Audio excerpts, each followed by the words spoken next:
Lads, let me ask you something. When was the last time you saw three lads fighting for the top spot on a world championship and looking like they were cast in a Netflix drama? This is what we've got going on here in Formula 1 2025. It's unreal, lads. This year's Formula 1, it's hotter than the Miami asphalt in skinny jeans, lads. It's given tension, it's given speed, it's given the kind of drama you usually only get like in Big Brother, Love Island, and this weekend it's all going down in Miami. I mean, we've got the city of fake marinas, real money, more lip filler than a Kardashian wedding. Let's get into the Miami Grand Prix, lads. Walsh running the Irish green, and look at the move, he's making down to the inside. Moves to the front from fifth all the way to the lead in lap one. Walsh takes win number 2. Peter Walsh. Now, here's the kicker. Usually by now in F1, we're bored out of our skulls. You know, you've got, in the last 4 years, Verstappen winning everything, right? And it's just a one-show pony. Red Bull dominating, and we're all just hoping someone spins out so there's something and someone to talk about. You know, we're used to this. But not this year so far. This year we've got a three-way fight that's tighter than your jeans at Christmas, lads. And Oscar Piastri, smooth as silk, built like a man who reads quietly on planes and then casually just prances around and wins races. Lando Norris, cheeky little grin on the little fella, twitchy throttle foot, finally pulled off a win, obviously once more. Then you've got Verstappen, the four-time champ, now actually probably sweating his balls off, lads. And I don't mean from the heat in Miami. I mean, oh dear God, I might not win this championship this year. He's still in with a shout, but we've got 3 drivers, 1 title, and 12 points in it. And Miami is the pressure cooker that could just go bang. Now, all right, lads, let's back it up a little bit here, okay? Everyone thought this would be another Verstappen cruise, right? Now, I know McLaren were looking at having good, solid pace at the end of last year, and, you know, they went on to win the Constructors' Championship. I get it.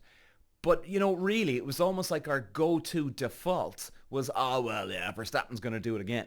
You know? Do you know what I mean? But then something, it shifted. McLaren out of nowhere, and really out of nowhere last year, showed up like they just downed 6 espressos and a Red Bull. Oscar Piastri, cool as a James Bond villain, man.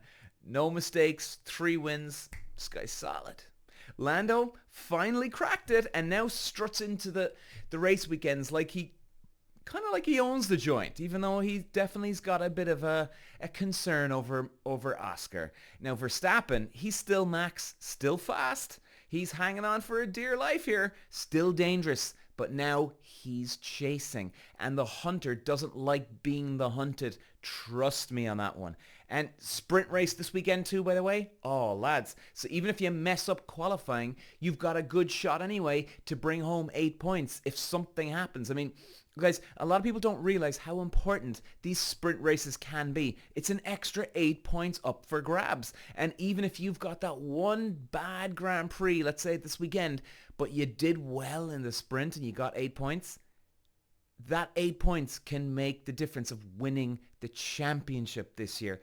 And this is what we're looking at, and it's great, lads. Now, let's look at the track. It's quite a cool track, right? And you know, you've got beautiful weather. And the thing with Miami is that it's very, very sticky, humid weather. Now, with this type of conditions, lads, trust me, this is where engines overheat.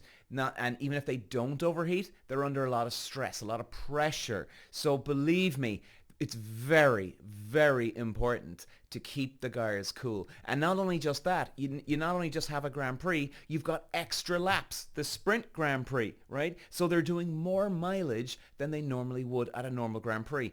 And in this heat, this really turns up the pressure cooker, lads. It's fantastic. Personally, I think turn 6 is the most important corner on the track, okay? Okay, now you've got turn 6, 7, and 8. They blend, they smooth well into each other.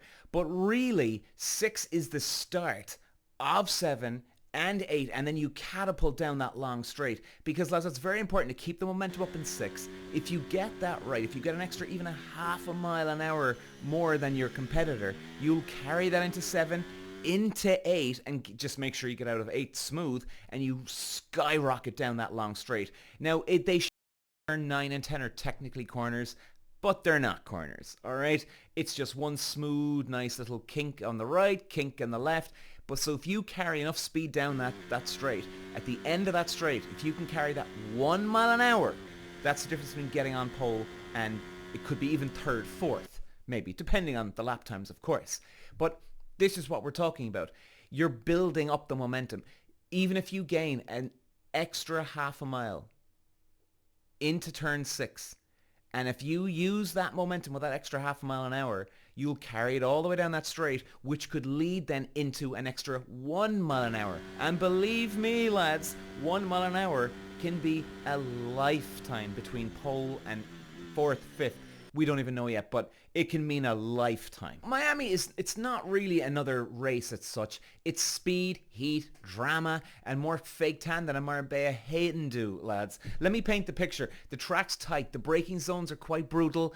Every driver knows they can't play it safe around here to a degree. You gotta push. And it is one of those tracks that really does threaten that if you don't push it, my man, you're off. And you're gonna lose. Or you'll spin. And for Oscar, this is his chance to prove he's not just having a good run. If he wins here, I think this is going to really start cementing into Verstappen and Norris's brain that, this is 4 races now he's won this year. He's won 3 out of 5, lads. That's awesome for this guy. For Lando, the sprint race could be where he pulls another rabbit out of the helmet in terms of if Oscar has a bad Grand Prix. Let's go back.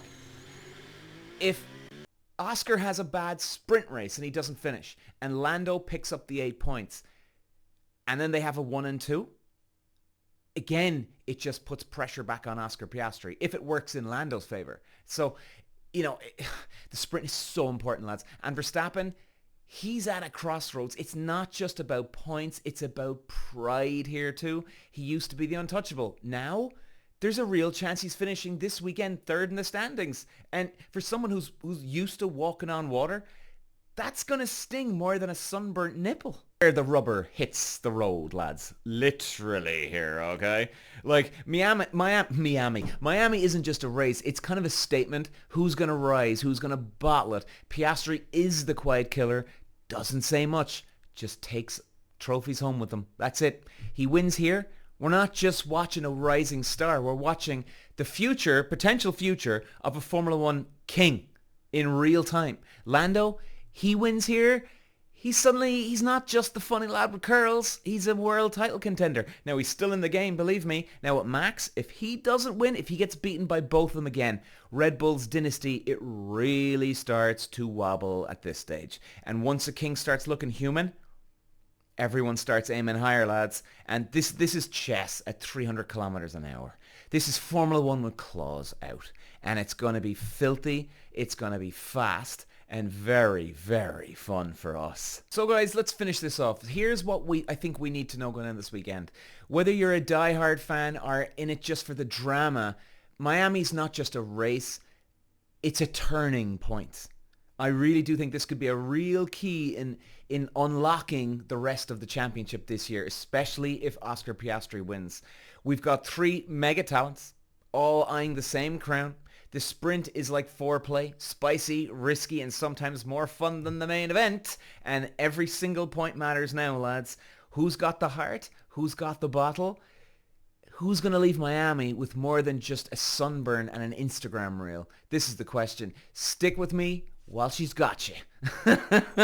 Let's enjoy the madness together, lads. Because win, lose, or DNF. This weekend, we're all here for the show.